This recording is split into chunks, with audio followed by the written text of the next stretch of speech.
channel. Today I'm reviewing Halo 5 Guardians, the Xbox One exclusive and the 5th installment of the Halo main franchise. The 5th installment that also brings us Master Chief and the Blue Team, and the brand new and playable Spartan Lock and Fire Team Osiris. So Spartans, grab that armor, get that assault rifle, and make sure you grab those frag grenades, and let's get started.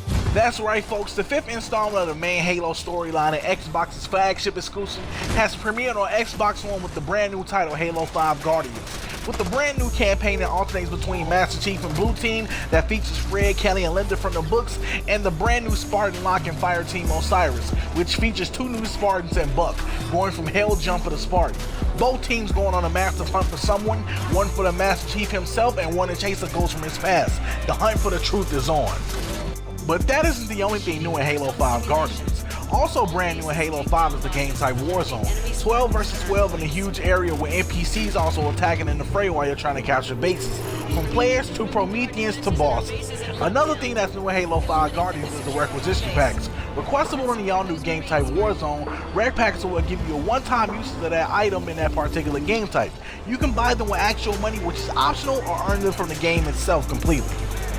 But also making a return is the revamped Halo 5 multiplayer that focuses on competitive play and still appealing to those who just want to play normally. With an all-new zoom-in, aim-down-the-sight style for those who prefer that kind of play, coming back with modes that we know and love like Free Fall, Team Slayer, SWAT, Capture the Flag, and the very competitive Arena mode, to the brand new mode that only gives you and your team one life apiece Breakout, which is similar to Gears of War Execution mode and Call of Duty Search and Destroy mode.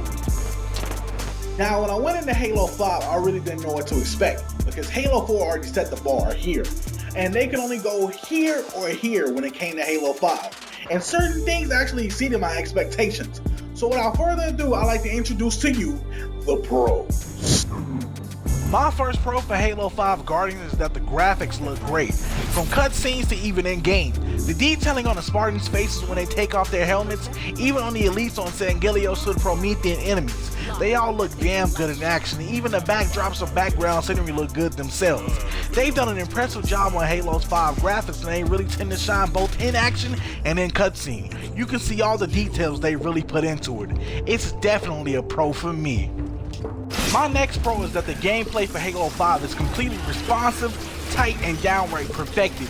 They didn't miss a beat to adjusting the gameplay down to the utmost perfection. From the boost jumps to the all-new Spartan charge, slide, and the revivals if you have a teammate down, and the ground smash that Spartans now have. To returning things like the assassinations being more fluid and responsive, and overall just being well done for whatever style of play you have. Bumper jumper, recon, claw, southpaw is definitely a pro for me. My next pro is that the newly revamped multiplayer for Halo 5 is amazing. With the smooth and stable 60 FPS to ensure for the best gameplay possible, some really great and really responsive servers, and that each and every weapon is perfectly balanced in the right way, and that you are limited in certain aspects due to what weapon you have. The multiplayer in Halo 5 is fast-paced and frantic.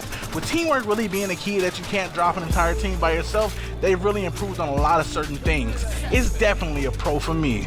My next pro is that the customization options in Halo 5 are immense. You have 175 helmets, visors, and armor sets apiece, and then you can mix and match whatever armor set you truly want and don't need a specialization this time.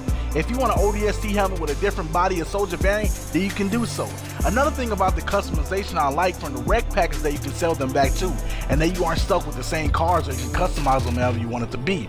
From what weapons, vehicles, boosts, or whatever, it's definitely a pro for me. My last and final pro is that the story itself is solid, and that the pacing is done extremely well. They keep the action and tension really going in Halo 5. The scenes with Locke and Chief are set up extremely well, and that when you switch over to the solo side of things, it gets better as each mission with the team progresses.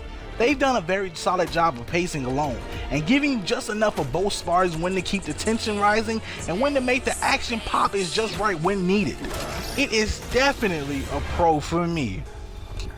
Now, when it came down to Halo 5, I really didn't expect any major cons, just because I know that 343 is really improving and trying to get things together. I expected a few minor bugs here and there, maybe a glitch, maybe some server issues or two, maybe something so minuscule that I really wouldn't notice things. But as time progressed and I really got my play on, I really noticed some major flaws. So without further ado, I'd like to introduce to you the cons. My first con for Halo 5 is that while I gave the story a pro, it does have a con as well. Like, it doesn't recap on the previous Halo events for newcomers to come and catch up on so they won't be confused.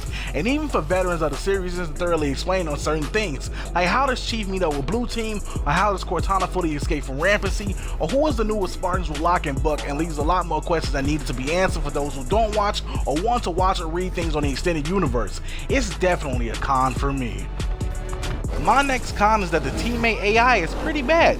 They'll do things here and there, but they'll never be as good as you want them to be, commanded or not. They'll stand around, get hit, even when you request a revival when you're down, they'll stand around a bit before actually coming. I would have loved to see some better responsible teammates in this, because this is a very team-focused Halo in the campaign this time around, and it falls short on what the AI should really be doing, whether commanded or not commanded.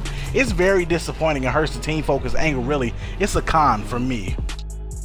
My last and final con for Halo 5 is that while the multiplayer itself is phenomenal, it doesn't feel like enough maps in the cycle. Even if each game mode has their own separate maps, it feels like you repeat a lot on the same maps. Hopefully in the future we get community made maps or the DLC maps quickly, or they add more here and there, but as of now it's kind of disappointing that the map cycle is the same 3, 4, 5 maps repeated.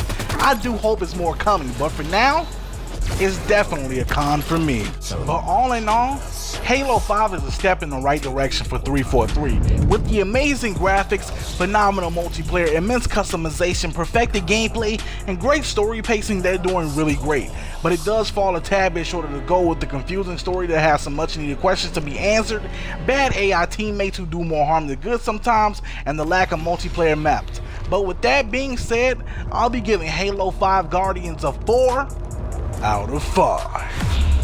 Alright guys, that concludes my Halo 5 Guardians review. Stay tuned because my Assassin's Creed Syndicate review will be coming shortly. And when Call of Duty Black Ops 3 drops, that review will be coming your way, so stay tuned for that.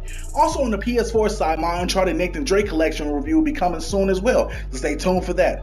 Also, if you want to follow me on my Twitch and Twitter, I'll put my links in the description box below where you can follow me, so hit that follow button for me please. And if you haven't seen my last review, which was on Life is Strange, I'll put the link in the description box below, or I'll put the link in the annotation right here where you can click and watch that review. So do that for me please. Also, I want to give a very special shout out to a homie of mine, Upchuck Gaming. He's really making some really dope videos. Go check him out. Go give him a like and subscribe, guys. That guy's really cool and makes some very dope videos. So until next time, the next video, guys, we'll tune in, turn up, and throw down. I'm out.